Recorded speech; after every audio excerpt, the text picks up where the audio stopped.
Hi అండి, అందరికీ నమస్కారం. భక్తినాథం యూట్యూబ్ ఛానల్కు స్వాగతం. ఈరోజు మనం కార్తీక పురాణంలోని 14వ అధ్యాయం వృషోత్సర్గము కథని తెలుసుకుందాం. ఒకసారి జనక మహారాజు వశిష్ఠ మహర్షిని సమీపించి నమస్కరించి అడిగాడు, ఓ మహర్షి, కార్తీక మాస మహిమ ఎంతో గొప్పదని విన్నాను. దాని గురించి వివరంగా చెప్పండి.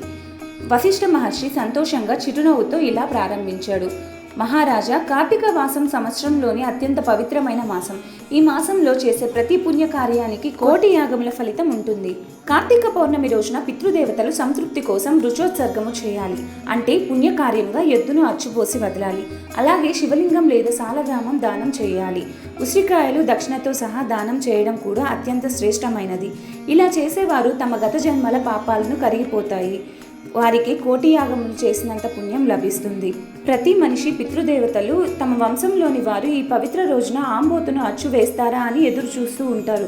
ఎవరు ధనవంతులైనా పుణ్యకార్యాలు చేయకపోతే, ధనాన్ని దానం చేయకపోతే నరకానికి దారి తీస్తారు. అటువంటి వ్యక్తులు మాత్రమే కాదు, వారి బంధువులు కూడా నరకయాతనను అనుభవించవలసి వస్తుంది. కానీ ఎవరు ప్రతి సంవత్సరం తమ శక్తి మేరకు వ్రతాలు చేసి బ్రాహ్మణులకు దానం చేసి శివకేశవులకు దీపారాధన చేస్తారో వారు ఇహలోకంలో కూడా సుఖంగా జీవించి పరలోకంలో మోక్షం పొందుతారు అని చెప్పి వశిష్ఠుల వారు కార్తీక మాసంలో పఠించవలసిన కొన్ని నియమాలను ఇలా బోధించారు. పరమాన్న భక్షణం చేయరాదు, అంటే ఇతరుల వంట తినరాదు. ఇతరులకు ఎంగిలి తినిపించకూడదు. శ్రద్ధా భోజనం చేయరాదు. ఉల్లిపాయ వంటి వస్తువులు తినరాదు. పౌర్ణమి, అమావాస్య, సోమవారం గ్రహణ దినాలలో భోజనం చేయరాదు. కార్తీక మాసంలో రాత్రిళ్ళు భోజనం చేయరాదు. విధవలు వండిన ఆహారం తినరాదు. తైల స్నానం చేయరాదు. వేడి నీటిలో స్నానం చేయరాదు, ఎందుకంటే అది పాపముగా చెప్పబడింది. ఒకవేళ ఆరోగ్య కారణంగా వేడి నీళ్లు వాడవలసి వస్తే స్నానముకు ముందు మనసులో ఇలా స్మరించాలి, గంగే చ యమునే చైవ గోదావరి సరస్వతి నర్మదా సింధు కావేరి జలేస్మిన్ సన్నిధం కురు అని పఠిస్తూ స్నానమాచరించాలి. అనగా ఏ నది దగ్గరగా ఉంటే ఆ నదిలో ఉదయం స్నానం చేయాలి. నది లేకుంటే చెరువులో లేదా బావిలో స్నానం చేయవచ్చు.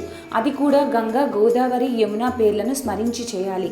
ఇలా స్నానం చేసిన వారు మహాపాపములు నివారించుకొని పుణ్యం పొందుతారు. స్నానం చేయని వారు జన్మజన్మలు నరకయాతన అనుభవిస్తారని హెచ్చరించారు. ఇప్పుడు శివ పూజా విధానం గురించి వశిష్ఠుడు వివరించారు. సాయంకాలం స్నానం చేసి పూజా మందిరంలో శివలింగం ముందు దీపం వెలిగించాలి. ఆ తరువాత క్రమంగా ఈ మంత్రాలతో పూజ చేయాలి. ఓం నమః శివాయ నమః ధ్యానం సమర్పయామి. ఓం పరమేశ్వరాయ నమః ఆవాహనం సమర్పయామి. ఓం కైలాసవాసాయ నమః ఆసనం సమర్పయామి. ఓం గౌరీనాథాయ నమః పాద్యం సమర్పయామి. యోగేశ్వరాయ నమః ఆర్ఘ్యం సమర్పయామి. ఓం వృషభ వాహనాయ నమః స్నానం సమర్పయామి. ఓం దిగంబరాయ నమః వస్త్రం సమర్పయామి. ఓం జగన్నాథాయ నమః యజ్ఞోపవీతం సమర్పయామి. ఓం కపాలధారిణే నమః గంధం సమర్పయామి. ఓం సంపూర్ణ గుణాయ నమః పుష్పం సమర్పయామి. ఓం మహేశ్వరాయ నమః అక్షతం సమర్పయామి. ఓం పార్వతీనాథాయ నమః ధూపం సమర్పయామి. ఓం తేజో రూపాయ నమః దీపం సమర్పయామి. ఓం లోకరక్షకాయ నమః నైవేద్యం సమర్పయామి. ఓం త్రిలోచనాయ నమః కర్పూర నీరాజనం సమర్పయామి. ఓం శంకరాయ నమః పుష్పం సమర్పయామి. ఓం భవాయ నమః నమస్కారాలు సమర్పయామి. పూజానంతరం బ్రాహ్మణులకు భోజనం పెట్టి దక్షిణ తాంబూలాలతో సత్కరించాలి. ఇలా శ్రద్ధగా పూజించిన వారికి 100 అశ్వమేధ యాగములు చేసిన ఫలం, 1000 వాజపేయి యాగములు చేసిన ఫలం కలుగుతుంది. దీపారాధన, తులసి కోట వద్ద కర్పూర హారతులు చేస్తే, బ్రాహ్మణ సేవ చేస్తే, శివకేశవుల సన్నిధిలో వ్రతం చేస్తే వారికి, వారి పితృదేవతలకి మోక్షం లభిస్తుంది. వశిష్ఠుడు చివరిగా ఇలా చెప్పాడు, శక్తి కలిగి ఉండి కూడా వ్రతం చేయని వారు 100 జన్మల పాటు జంతువులుగా పుడతారు. కానీ శ్రద్ధతో వ్రతం చేసిన వారు 10 జన్మల పూర్వ జ్ఞానాన్ని పొందుతారు, ఐశ్వర్యం, మోక్షం పొందుతారు.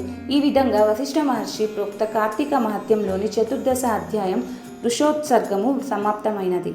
ఈ పవిత్ర కథను వినినా, చదివినా, పంచిన వారికి కూడా పుణ్యం కలుగుతుంది. ఇలాంటి మరెన్నో భక్తి కథలు, పౌరాణిక విషయాలు, దైవ చరిత్రలు తెలుసుకోవాలంటే మా భక్తినాథం యూట్యూబ్ ఛానల్ని తప్పకుండా సబ్స్క్రైబ్ చేయండి. పక్కనే ఉన్న బెల్ ఐకాన్ను నొక్కండి. అప్పుడు ప్రతిరోజు కొత్త భక్తి వీడియోలు నోటిఫికేషన్ మీకు వెంటనే వస్తుంది. భగవంతుని కృప మీ అందరి మీద ఉండాలని కోరుకుంటూ ఓం నమః శివాయ. ధన్యవాదాలు.